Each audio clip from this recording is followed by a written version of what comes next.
So I've talked a few times about NAD plus in videos and why it's useful for stimulating our metabolism. So maybe check out those other videos so I don't keep you here all day. But essentially NAD plus is a really important molecule to help keep our metabolism high. And the reason for that is it's an electron carrier and it's a reducing agent. So it allows essentially electrons to jump onto it and be sent into the electron transport chain to create energy rather than to store energy. And every acetyl-CoA that we bring into the mitochondria requires 3 NAD plus in order to take those electrons. So it's really important that we have a high level of NAD plus if we want our metabolism to keep running. Because as you can imagine, if we are bringing in all these acetyl-CoAs from now, everything that we bring into our mitochondria for the macronutrients becomes acetyl-CoA. If you don't know that, it's a really interesting fact. So whether it's carbs, amino acids from protein or fat, they all end up being acetyl-CoA in the end.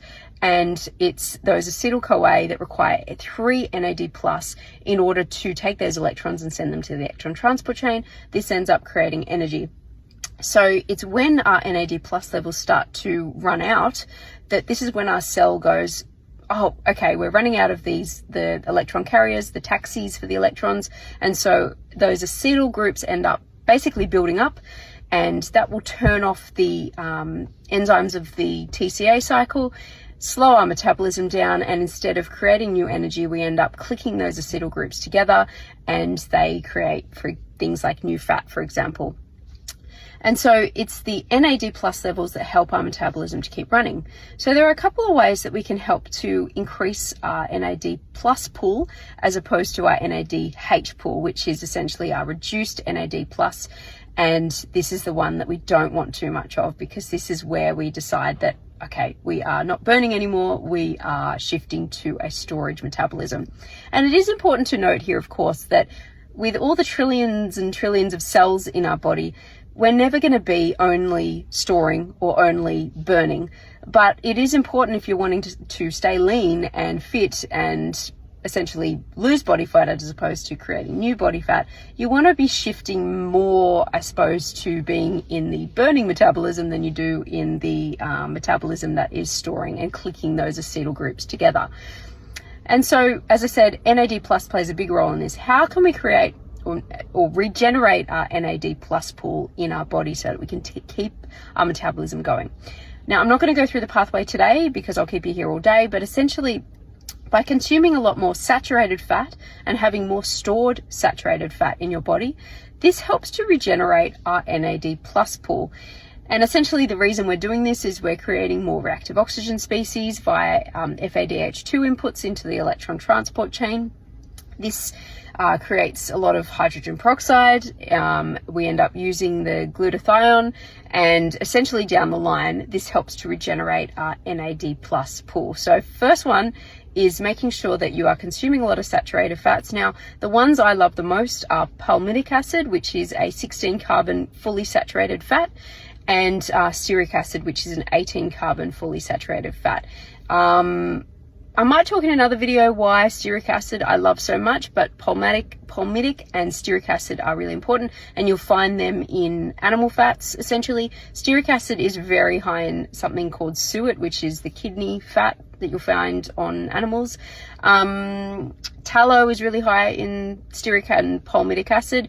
I believe coconut oil is also quite high as well. Anything that's really saturated, any fat that is solid at room temperature, butter, things like that are going to be really high in things like palmitic and stearic acid, which, as I said, are going to help us regenerate our NAD plus pool. Other things that are really interesting in a slightly different way, but are going to keep our metabolism running high, is alpha lipoic acid, not alpha linolenic acid. That is also ALA, alpha lipoic acid. And in fact, specifically the R form is really useful. You can actually supplement it, but we create it in our body naturally. And that acts as an electron sink. So much like the NAD plus, as it's an electron acceptor, but when we run low in it, it's essentially accepted too many electrons and it's become NADH. Alpha lipoic acid is interesting because it can essentially help take some of that electron burden away. So it is an electron acceptor. And what's interesting about the alpha lipoic acid is it's able to accept those extra electrons that we don't know where else to put except for onto the NADH, making NAD plus, making it NADH. It can accept those electrons and we essentially can sort of just pee them out. So alpha lipoic acid is an electron acceptor, much like NAD plus, and it helps to regenerate our NAD plus levels because it's taking on some of the electrons that NAD plus would have essentially taken.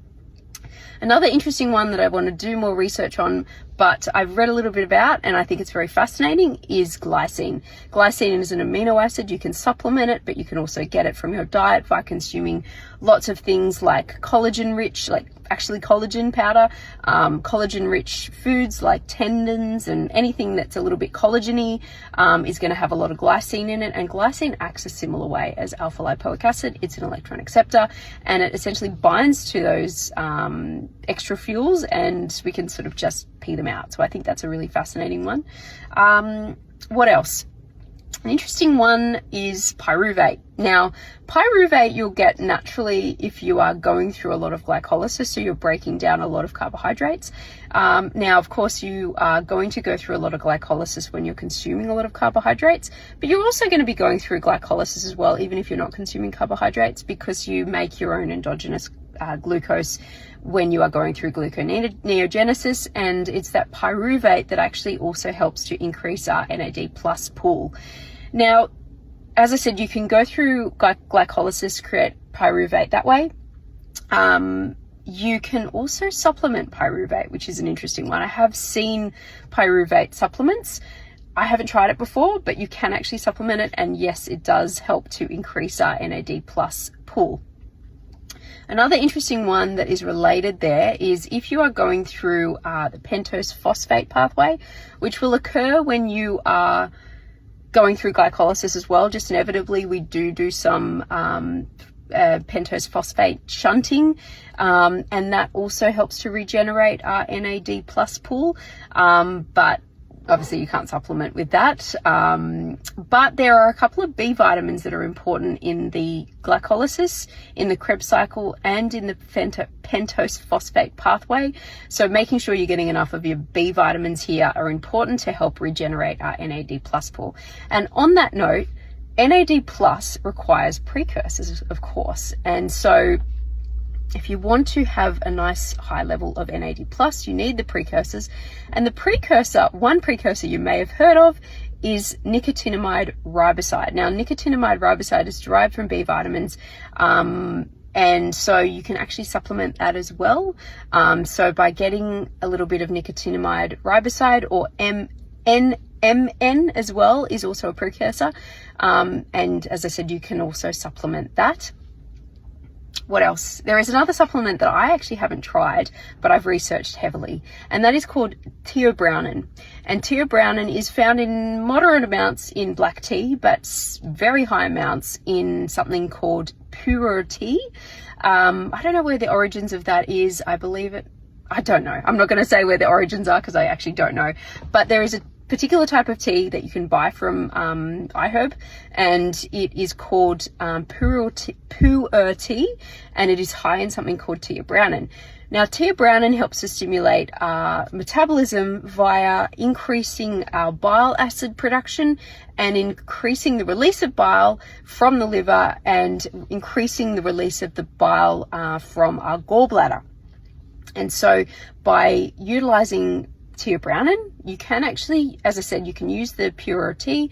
You can actually also supplement straight theobromine. I haven't seen it anywhere else but from Fire in a Bottle, and as I said, I haven't tried it, but it is really interesting in increasing our metabolism and increasing our NAD plus levels, slightly from a different mechanism involving the AHR receptor, but you don't really need to know much about that. But theobromine is also really interesting. So what did we mention here? We mentioned increasing our saturated fat so that we are utilizing a lot more FADH2. We are making more reactive oxygen species, and those reactive oxygen species help to increase our levels of NAD plus in the cell. We talked about alpha lipoic acid, not alpha linolenic acid, alpha lipoic acid is what we want. And that helps to take on those extra electrons. Glycine also does the same thing. Pyruvate also does the same thing. As I said, you can actually supplement pyruvate. I haven't before, but you can. And theobromine is also really interesting as well. I'm sure there are more, but I'm totally blanking. The nicotinamide riboside is also fascinating as well. So my current supplement stack, if you're interested in that, and the reason I'm taking all this isn't just to keep my metabolism high. Like, I think I've got a pretty good metabolism anyway, but I want to optimize it as I get older. So I want to keep my metabolism firing, and I can tell that via my body heat. And so the way I'm doing it is to, I'm taking something called stearic acid. I actually have the stearic acid powder, which I got from Fire in a Bottle. And stearic acid, as I mentioned, is an 18 carbon fully saturated fat, and that is going to increase NAD plus levels from the mechanism that I mentioned. I'm also taking alpha lipoic acid at the moment as an experiment. I'm using the R form just because I hear that is better for gut, but I actually have both just because the regular alpha lipoic acid is easier to get hold of, but I take both and I just mix it around, and I don't really notice any difference. But I take alpha lipoic acid. I also take nicotinamide riboside, and I've taken that for a while just because I like the idea of making sure that I'm getting enough B vitamins, because I know that the B vitamins are used in almost every step of the metabolism cycle, so it just makes sense to take them. But nicotinamide riboside is particularly important for NAD+, if you're interested in that. And I'm also using the Pura tea at the moment. I haven't supplemented straight theobromine just because I don't want to pay for it. It's more expensive, but I do use the Pura tea, and it's like something like $9 for a thing from iHerb, and that's about it. I just make sure that my diet is highly saturated as well, and hopefully over time I can shift any of that polyunsaturated fat that I've consumed over the years to being more saturated. Hope you found that interesting. Sorry it went so deep and nerdy.